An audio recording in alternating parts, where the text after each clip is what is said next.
Hello, hello everyone. Welcome to Chaos and Order, Art by Susan Holt. That's me. Today is Wednesday, May 7th. May 7th. It's already May. Oh my gosh. That means my wedding anniversary is in 3 days. Yay, weddings, anniversaries, and stuff. I'm just getting my computer set up over here. I know I'm on a little bit early tonight, but I wanted to make sure I had everything set up, ready to go. But there we go. Okay, I can see myself. I can hear myself. We're all good. I can see the comments as they come by. Oh, I see Jerry is here. Hello, hello. Welcome, welcome. So tonight, of course, as usual, if you are watching live or in replay, go ahead and give me those thumbs up, those little heart icons, all the comments, all the questions in the comment section. I absolutely love interacting with you. So, yeah, tonight I was going to work on the betta fish carnation painting, but I'm mad at it. We artists sometimes get mad at our art, and that happens with me when I can't quite figure something out. So there's, I will show it to you. So there's some areas where I'm not happy with at this point. Here it is. There we go. And then we'll do some rock painting prep work. We'll talk about rocks and how magical they are. So here it is. So, a little fishy guy. I don't know if you can see, but I've got some of his eyes and mouth kind of sketched in. And then back here on his tail, where his tail meets his body, I've done some work on there, but I don't necessarily love that, so I'm gonna kind of revamp it a little bit. And then I put some kind of little highlight marks for scales in back there as well, but I'm not 100% convinced about it, so I'm gonna work on it some more. Oh, and then I also put in like these little bubbles up some of the brighter leaves, and then down at the bottom, you can't really see it, but I put in some green bubbles as well. Not sure about those either. We will see what happens. I'm gonna live with it for a little bit, see if I love it or hate it. Oh, I see Marianne is here. Hey, hey, welcome, welcome. But tonight, because I can, I'm going to show you one of the steps that I take in my rock painting process. Oh, I see Jamie's here. Hey, hey, how you doing, Captain? So a lot of rock painters don't do this step, shaking up my gesso, and that is gessoing the rocks before they get painted. And this does several things. Got my little bucket of rocks down here at my feet. Let me just turn the camera around for you. That way you can see what I'm doing down here. Let's see. So here's my rocks. I've got my cute little bucket of rocks, and I just put these out on my paper towels. I kind of do this in a little grid because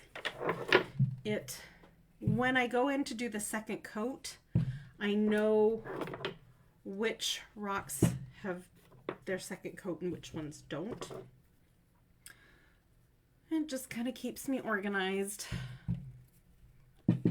which is good. I like to be organized. Those of you who know me know I like to be organized with my arts. So,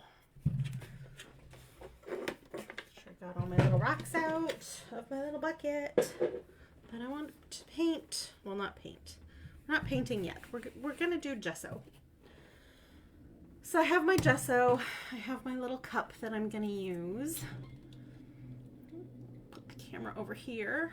Let's see. So you can kind of see what I'm doing.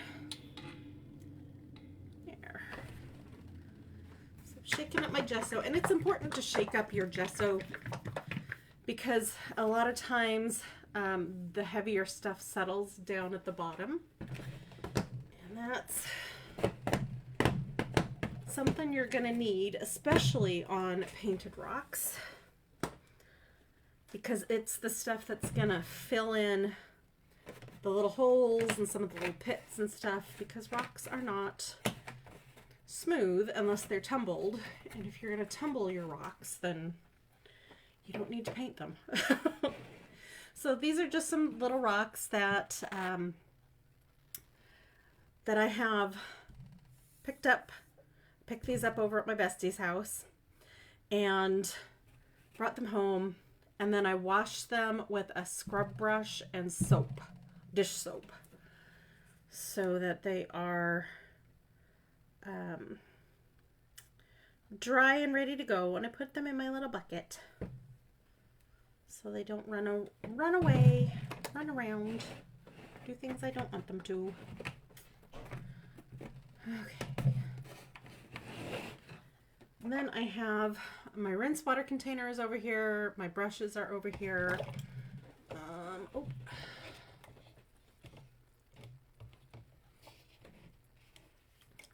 Throwing things around.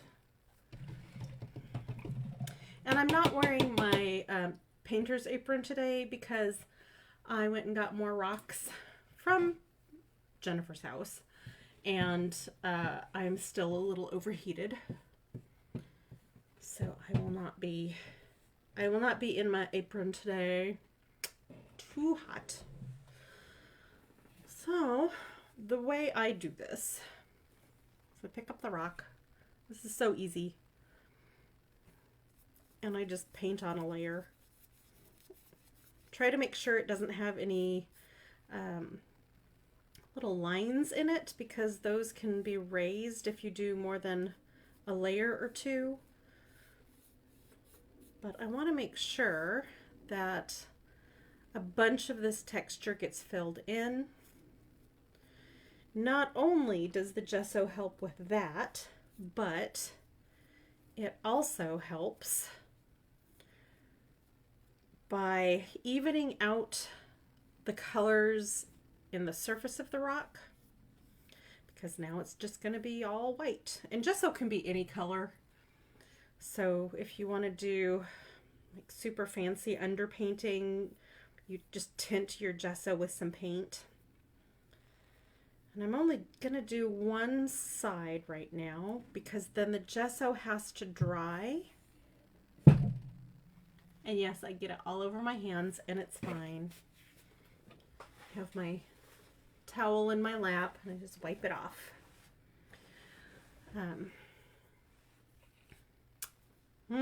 Let's see, where was I going with this? I know I was going somewhere with this. Oh, yes. So it evens out the tone. So on this rock, I hope you can see that there's some light striations and some darker striations, and I don't want that to show through my acrylic paint, so it's going to make it a lot easier to have this rock look how I want it to, and have the paint colors even out. And that's why I use the gesso. So there's my two reasons. And if a rock has a lot of texture, I'll definitely do more than one coat. Sometimes I'll just do one layer of gesso. Most of the time it's 2, sometimes it's 3 or 4. It really, it really just depends on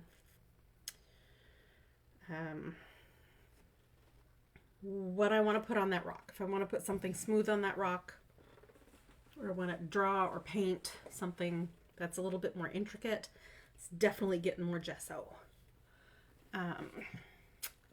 And I realized today where I get my joy of doing things with rocks comes from. So my dad was a civil engineer, and when he was working, he is happily retired now, and he was also an amateur geologist. So any site he went to, if there was something special about the rocks on that site, or the area that we were in, he would go out and find specimens, little specimens, and they were always no bigger than like a silver dollar. And as the years went on and we moved around the western US for his job, he found more and more little specimens and pretty rocks and geodes. all the kinds of stuff you can just pick up on a job site, especially if he was out in the middle of a forest, and or a rocky outcrop, and he knew what he was looking for. So he would go, and he had like quartz crystals from several different places, and pyrite, and just anything like that was kind of significant. And he built himself a case for it. And in the case, he had little labels that said what it was, where it was found, the date it was found. And so my sister and I grew up watching our dad go through and pick these things up and go, oh, this is such and such, and just have his own form of a good time collecting these samples. And then a friend of mine reminded me that when I was younger, I would pick up rocks and bring them home because they were pretty.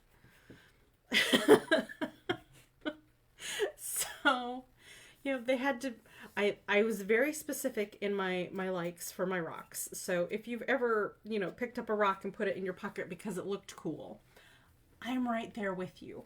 And I think that's one of the reasons I'm really enjoying painting these rocks, is because I get to hold them, I get to feel their weight, get to see how smooth they are, I get to inspect the colors, and I don't have to put them in my pockets and hide them from my mother. I can just put them in my room if I wanted to, or in my front garden, or in my back garden, or bring them inside and paint them. So if you have ever done that, you are my people, because rocks are kind of amazing. And I did have some little rocks when I was a kid that I was pretty bonded to, honestly. So I had a shelf in my room that was for my special little trinkets. And I always had some rocks up there. I think my favorite ones were the really shiny white gravel that were kind of smooth, but had some edges to them, and had some little flecks of mica or pyrite, or something shiny and sparkly in them. They weren't quartz. They could have been a kind of quartz, but I don't think they were. And I just really, really loved them.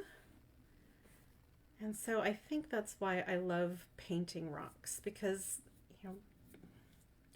I get to make art with them. I get to look at them and appreciate them for what they are, and just kind of have a moment with each rock. And then I get to paint them and make them very, very pretty. I do have some that I've picked up. I have 3 of them at the moment that are down on the floor over there that I cannot bring myself to paint. So even to this day, I will pick up some rocks and be like, nope, this one is just too perfect. And I'll just set it aside, and every now and again, I just pick them up and look at them. Let them know I haven't forgot them. They're down there. I know they're down there. It's okay. It's all good. They're mine. They're my rocks. So if you are the kind of person who does stuff like that, like me, and you do want to have one of my fancy rocks that I've painted, and you are not finding some of the ones that I set out, like you're not in the state, you're not in the city, whatever, let me know and I can sell you a rock. They make great paperweights. These little ones make great paperweights. My bestie has one that she's using as a paperweight. And she kind of switches those out every now and again when she comes over. She sees a rock that she wants to switch out with the old one, which is kind of nice that she has a rotation going. But, you know, the paperweights and the big ones make really great door stops. There's a whole bunch of things you can do with them, and they make your workspace a lot happier. It doesn't matter if it's the dot designs or the bubble designs or the tree designs or whatever it is. Oh, I see Michelle has a comment. She says, I'm excited about that almost perfect egg-shaped one. This one? It's a good one. It's got a good feeling in the hand. When you're over, because I know you're coming over pretty soon, I will, I'll let you hold it. We'll see if it's the one for you. Just remind me when you're here. And that's another thing Jennifer, my bestie, does, is she does like to hold them and see how they fit in her hand, because sometimes she uses them kind of as a fidget rock or maybe a meditation rock to help her remember to breathe and to take a minute before she goes on to the next task at hand, which I think is just absolutely cool for her to do that. This one is flat. I like working on the flat ones. I like working on the round ones. I like working on the flat ones. As long as they're relatively smooth and a good size and shape. And I have some that I've painted on that are really rough in texture. And when I do the initial pour painting on them, I have to say some of the rough ones, even though they're gessoed, they still keep their roughness. Make the paint do really interesting and different things than a completely smooth rock will do. So there's this whole process of thinking that happens when I paint rocks, as well as the physical process of getting everything picked and washed and gessoed and then underpainted or background painted, and then the design goes on, and depending on the piece and who it's for, sometimes I'll put a UV coating on it because it's going to be out in the sun, and I don't use the most expensive acrylics for this. I really don't. Oh, Linda and Susan are here. Hello, hello. So I'm a big fan of if you can make something exceptional from materials and tools that necessarily aren't exceptional and aren't expensive, then I think you're doing a pretty cool thing. And that could just be the Gen X in me. When we grew up, we didn't really have a whole lot of funds available in my family sometimes. So when I was a little kid, my mom would make salt dough. Actually, she didn't make salt dough. I knew where my recipe for salt dough was and my little cubby hole with all the ingredients, and I would go pull out my special bowl and my little spoon, and I would make my own salt dough. And it would just keep me busy for hours. And a lot of times I liked it better than the Play-Doh. I didn't realize at the time that my mom was having me make the salt dough because we were not financially plush. So I think that gave me a real appreciation for undervalued materials and tools. And I think that's why, yet another reason why I love kind of doing these, painting these rocks and going and finding them. It's like a little treasure hunt. So it makes me happy because there's rocks. And then it makes me happy because there's art.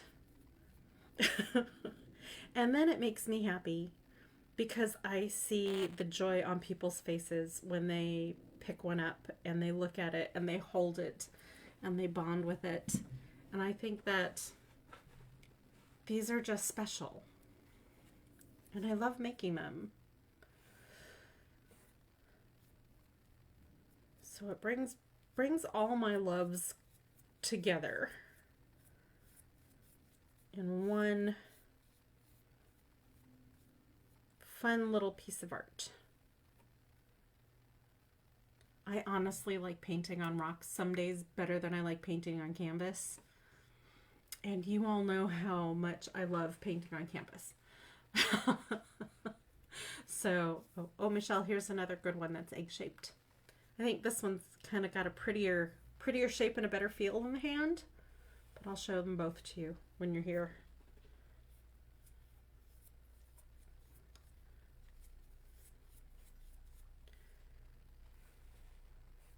Oh my goodness. So somebody did ask me in a different group where I find all of my rocks. And sometimes I find them out on a walk, but, or sometimes I'll go to one of the concrete quarries or mills around that are local and buy some rocks, but maybe a home improvement store. But recently, if you've been following my adventures here in the group, Cast and Order Art by Susan Holt, or maybe you're friends with me on Facebook or on some of my other social media, my bestie has been doing some renovations and she has a bunch of river rock. I've just been bringing it over to my house. So all of these have come from her yard.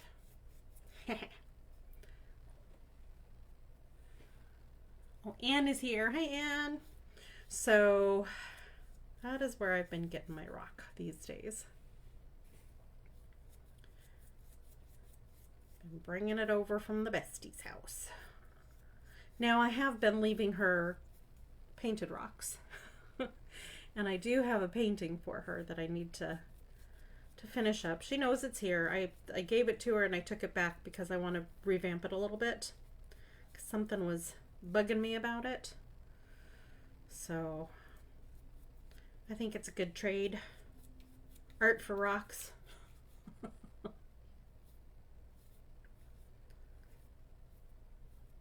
I remember one rock from elementary school. And I'm almost 54. So next month I'll be 54. So to remember one specific rock from elementary school, it was a special rock. I don't know what happened to it. My mom probably cleaned my room one day, as she was wont to do, and said, "What is this rock doing here?" and tossed it or put it out in the garden. But it was white and it was pretty and it was smooth and it felt nice in my hand. Yeah, but to my mom it was just a rock.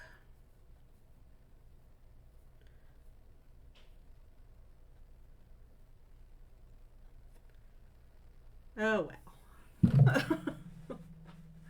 Now I'm older and I can have as many rocks as I want. Well, maybe not as many as I want, but can have plenty of them. See, this one's got some little divots in it, some little pits. Those will get filled in mostly with gesso. And then when I pour the paint on, the paint will kind of settle in those areas. And sometimes they get filled in the rest of the way, and sometimes they don't. It's always interesting to see how they turn out.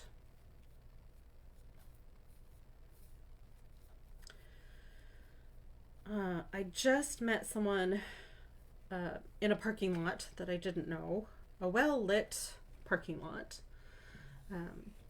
She's one of the gals from the Painted Rock group on Facebook that I belong to. We didn't know each other, so third-party location. And she purchased several of my rocks to take back to Canada. She and her friends decoupage rocks and saw mine on there and just absolutely loved them, which is wonderful. So we met and she purchased a bunch of them to take back to the gals, to the ladies up in Canada. So I hope they enjoy them immensely, as much as I enjoyed making them, at least. So, yeah. And she held one in her hand and she said, "Oh, this one's going to be a perfect paperweight for my husband's office." And then she was talking about some of the smaller ones and how her sister uses them in her volunteer work. And she volunteers at a crisis center, and she'll just bring out some rocks and or you know, one of her little rocks that she decoupages and hands it to the person that's having a tough time, so they have something physical in their hand to fiddle with. And about 9 times out of 10, she says they take the rock with them because, you know, you're going through a crisis and you have something there that helps you physically. I don't want to take it with you. So I think that's really nice. So I hope the ladies up in Canada enjoy my art. If they're anything like this lovely lady was, they will absolutely love them. And I am just overjoyed that they are going somewhere that I have not been to yet.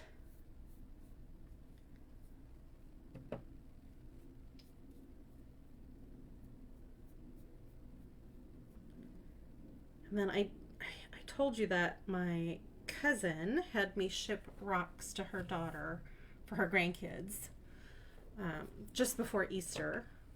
Because, you know, Easter this year was a little weird with all the egg shortages and all that kind of stuff. And the rocks that I sent to her for the kids ended up being part of their Easter egg hunt this year. They had plastic Easter eggs for their hunt, and then these 2 beautiful rocks that the girls could find. And the rocks were the big hit of the day.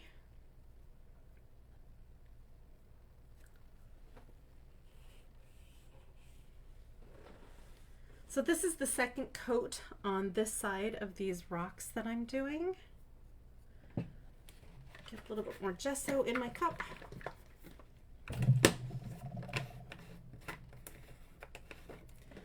And I know this probably isn't the most exciting thing to watch, but this is part of the process. It's all part and parcel of making art. You know, the fun steps are just as important as this is. This is the foundation so that I can have fun with my paint.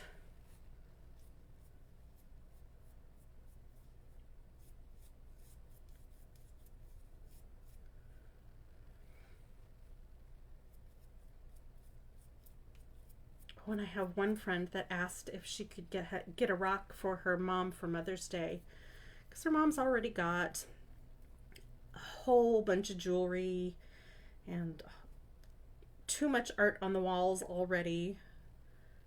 But she still works, and she was complaining that she couldn't find a decent paperweight anywhere. So her mom's going to get a painted rock from me as her Mother's Day gift. Well, from her daughter, one of my rocks, as a paperweight that she can take to the office. Because as my friend put it, your art is office appropriate. She doesn't have to worry about curse words on my art, or political statements, which everybody has a political statement right now, and I get it. We're going through some tough times, but it's okay. I don't put that on my art. I create art to make people feel better, to give them some joy, to give them just a moment to breathe. Sometimes that's all you need in the day, is just a moment to breathe, something pretty to look at. And not in a trivial way, like, oh, that's cute. But, something that's real and tangible and grounding and helpful.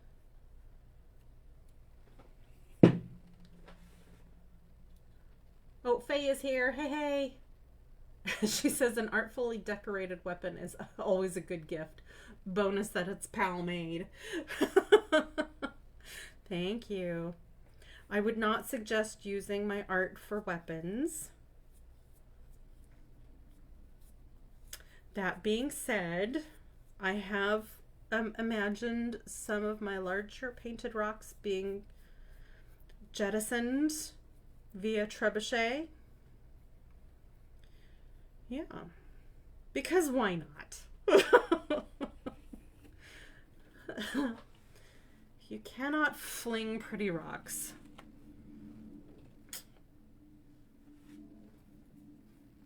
People you either love or don't love.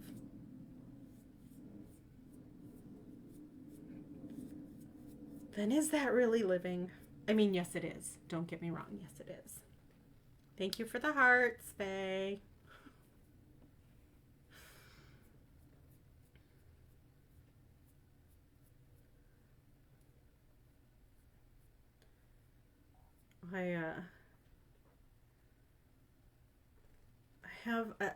I have my not so sweetness and light side that comes out around my friends, so they know.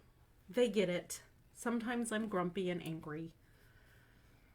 My art helps me in those times as well.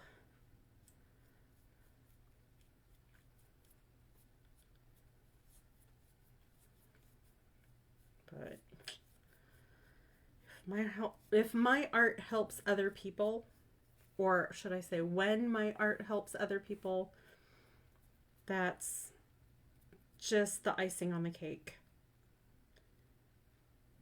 I know some artists are out there, they want to bring shock and awe and, discourse and all that kind of stuff, and that's fine. That's fine for them. That is fine for them. I want my art to bring joy and peace and serenity and a moment of happiness.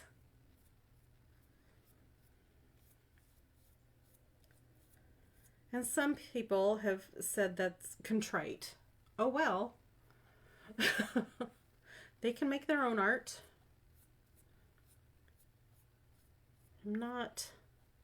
By nature, I'm not a political creature. I can be. I can defend myself if I need to, but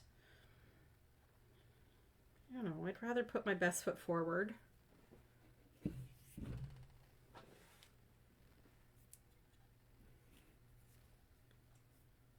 So that's what I try to do. Sometimes I fail miserably.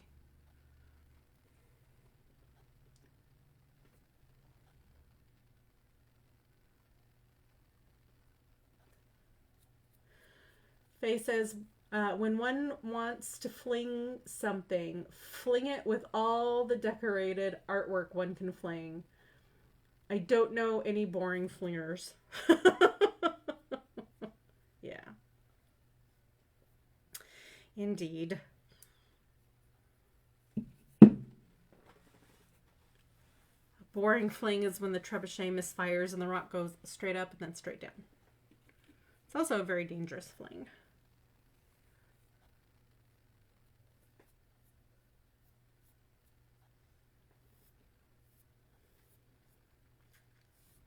Not that I want my rocks to be flung, well, my painted rocks to be flung realistically, because I don't want them to break and I don't want them to crack open, and I certainly don't want them to hurt anybody. I'm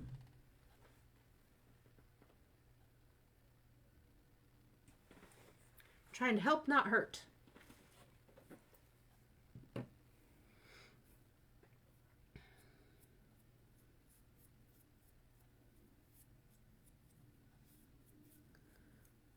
Almost done. I've got just a few more rocks to go. Put this layer on of gesso. Ooh, last week I made some really pretty rocks. I put a picture up. They're kind of lavender, lilac-y fuchsias, and they're just so pretty. So if you have time after we're done with the live tonight, scroll back a couple days and you'll see the really pretty rocks. They are prettier in person than they are in that photograph, and sometimes that it doesn't work that way, but those really are prettier in person.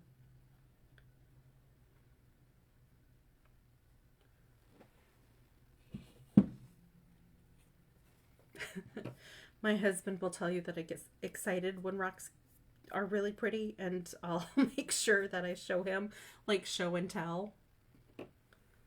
He's really good about it.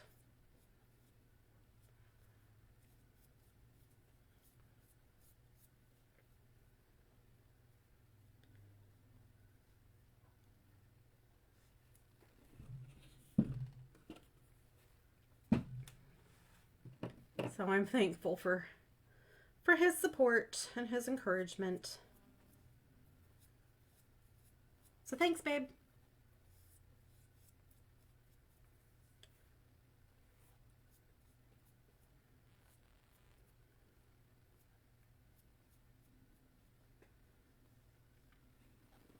Right.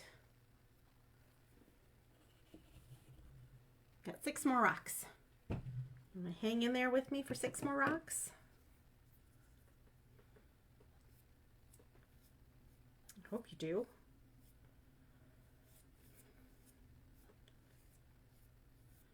I did show the progression on the carnation-tailed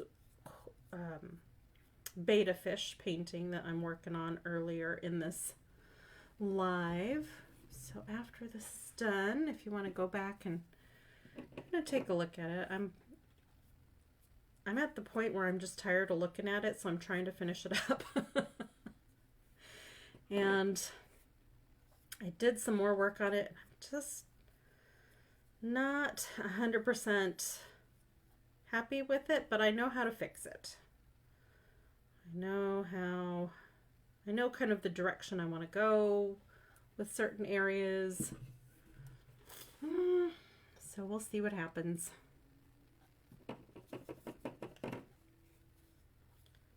I'll get it done one of these days.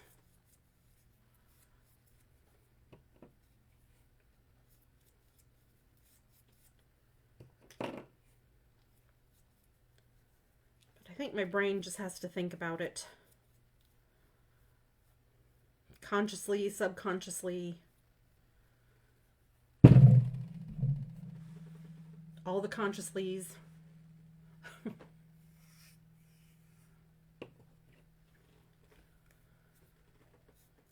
Art is like that. Sometimes you have to Sometimes you just have to let it cook in your head. I find that if I think about some projects too hard, consciously think about them too hard, they drive me a little crazy. Faye says, Chris is a good husband. We love a good hub. Yep, he's a good one.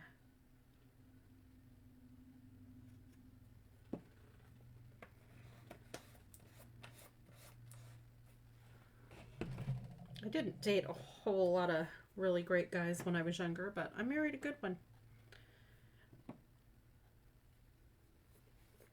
Gotta weed out the ones that are not right for you.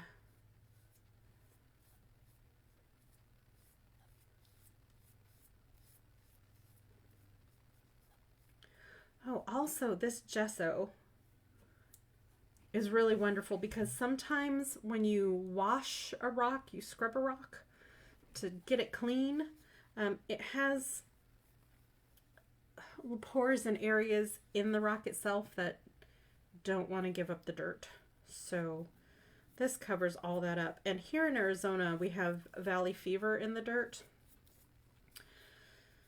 So covering that over is a good thing. If it's still present in the rock or on the rock.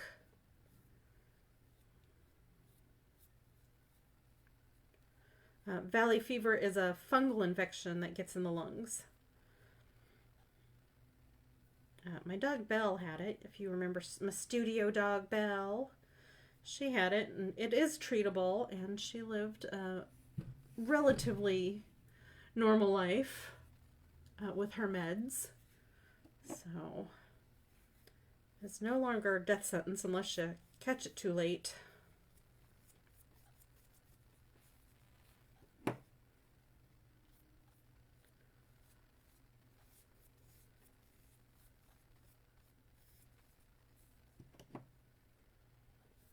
Right, so this is the last one I'm going to gesso, and then I am going to leave these face up overnight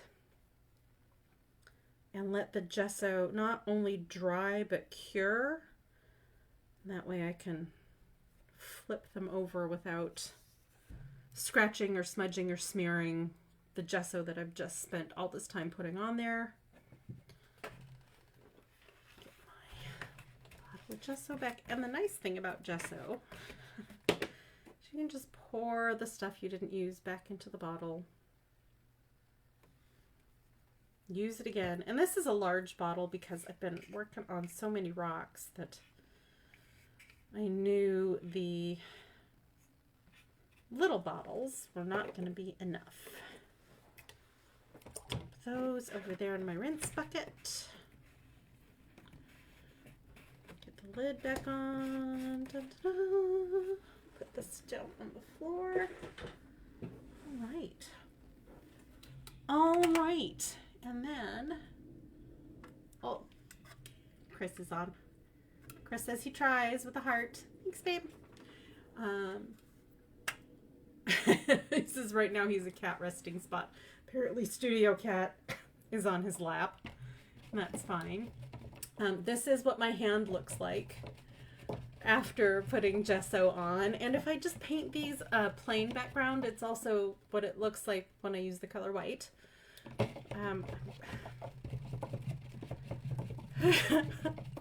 Or any other color. So there you go. If you are allergic to anything in the gesso or the acrylic paint, you can always wear gloves. I wear gloves when I pour paint, the nitrile gloves, because then I don't have to spend very many minutes under the water faucet with running water scrubbing this off. Gesso comes off easier than the paint does from skin, so that's why I don't mind not wearing gloves. I'm not allergic to anything in it, so that works well for me. Yay! All right, I think that's going to do it for tonight. got my first side of these racks gessoed. I'll get the second side gessoed probably tomorrow. And of course, I hope you have a wonderful rest of your week, a wonderful weekend. And oh, I didn't say this earlier. If you're watching in replay, go ahead and put hashtag replay in the comments for me. And if you're watching on YouTube, like and subscribe, please. And that's going to do it for me. Thank you for joining me right here on Chaos and Order Art by Susan Holt. I will see you next week. Bye, everyone.